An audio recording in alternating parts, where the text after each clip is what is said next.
ചെറിയ പെരുന്നാൾ ആഘോഷവേളയിലും കേരളത്തിൽ ക്ഷേമ പെൻഷൻ വിതരണം മുടങ്ങി.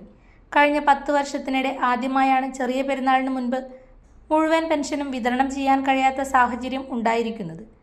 മെയ് 25 മുതൽ പെൻഷൻ വിതരണം ആരംഭിക്കുമെന്ന് മുഖ്യമന്ത്രി വി.ഡി. സതീശൻ പ്രഖ്യാപിച്ചിരുന്നുവെങ്കിലും പ്രഖ്യാപനം പ്രായോഗികമായി നടപ്പിലായില്ലെന്ന വിമർശനമാണ് ഉയരുന്നത്.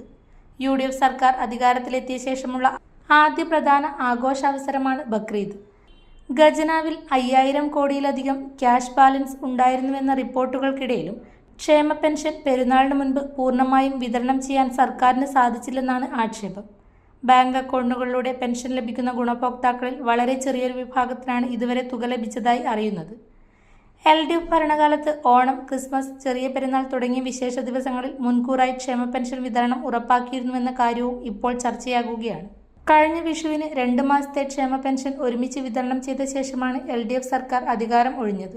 അതേസമയം അധികാരത്തിലെത്തിയാൽ ക്ഷേമ പെൻഷൻ 3000 രൂപയായി ഉയർത്തുമെന്ന് UDF തിരഞ്ഞെടുപ്പ് വാഗ്ദാനം നൽകിയിരുന്നു. എന്നാൽ സർക്കാർ രൂപീകരിച്ചതിന് ശേഷം ഇക്കാര്യത്തിൽ വ്യക്തമായ പ്രതികരണമോ നടപടികളോ ഉണ്ടായിട്ടില്ലെന്ന വിമർശനവും ശക്തമാകുന്നു. LDF സർക്കാർ നടപ്പിലാക്കിയ സ്ത്രീ സുരക്ഷാ പദ്ധതിയുടെ ഭാഗമായി സ്ത്രീകൾക്ക് പ്രതിമാസം 1000 രൂപ ധനസഹായമായി നൽകിയിരുന്ന പദ്ധതിയും ഇപ്പോൾ നിലച്ചിരിക്കുകയാണ്. പദ്ധതി തുടരുമോ എന്ന കാര്യത്തിൽ സർക്കാർ ഇതുവരെ വ്യക്തത വരുത്തിയിട്ടില്ല. ന്യൂ ജനറേഷനുകൾക്കിനി ന്യൂജൻ കോഴ്സുകൾ പഠിക്കാം. ശ്രീശങ്കരാചാര്യയിലൂടെ അഭിരുചിക്കനുസരിച്ച് തിരഞ്ഞെടുക്കുവാൻ നിരവധി കോഴ്സുകൾ. Sree Sankaracharya computer centre, near bus stand.